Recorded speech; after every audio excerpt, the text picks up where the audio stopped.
Ever wonder if you could survive in ancient Rome?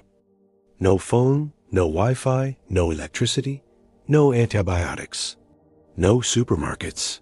You've seen the movies, you've read the books, you think you know what to expect. Gladiators, grand architecture, epic feasts. Sounds exciting, right? Well, let me tell you, if we dropped a modern person into the heart of the Roman Empire, their chances of survival would be slim to none.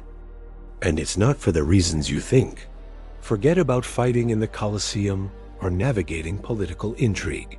Your biggest enemies would be invisible, relentless, and everywhere. I'm talking about germs, sanitation, and the very food you eat. Let's start with the basics. Water.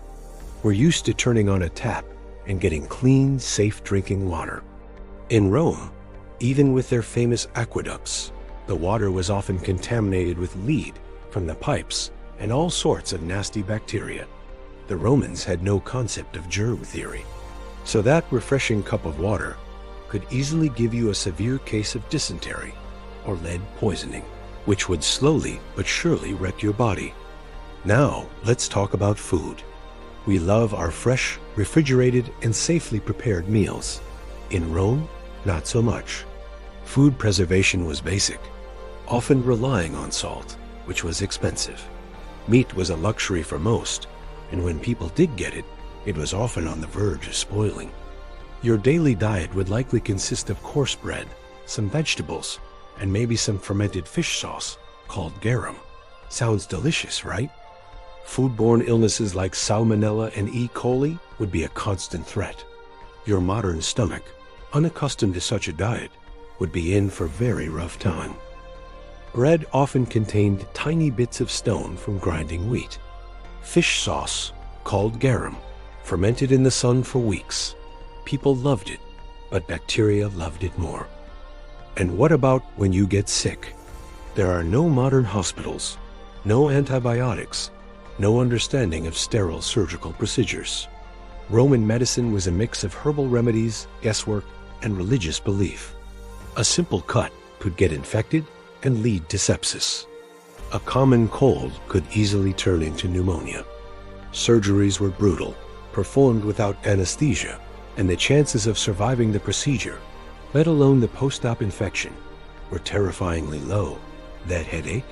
A Roman doctor might suggest drilling a hole in your skull to release the evil spirits. No, thank you.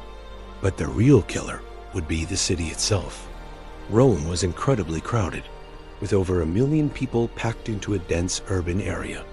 There was no systematic waste disposal. People threw their trash, and worse, directly into the streets.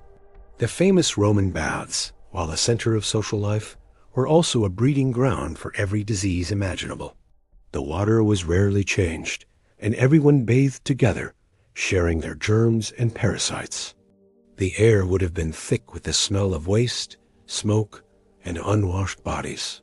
For our modern immune systems, which haven't been exposed to this level of filth, it would be an overwhelming assault. You'd likely succumb to diseases like typhoid, cholera, or even the plague, much faster than a native Roman. So, while the idea of visiting ancient Rome is a fascinating thought experiment, the reality is far from glamorous. You wouldn't be living in a historical epic. You'd be in a daily battle for survival against an army of invisible enemies. Our modern world, with its sanitation, medicine, and food safety, has made us strong in our own environment, but incredibly fragile in the past. It really makes you appreciate that clean glass of water, doesn't it? Thanks for watching. What historical period do you think you could survive in? Let me know in the comments below, and don't forget to like and subscribe for more dives into history. See you next time.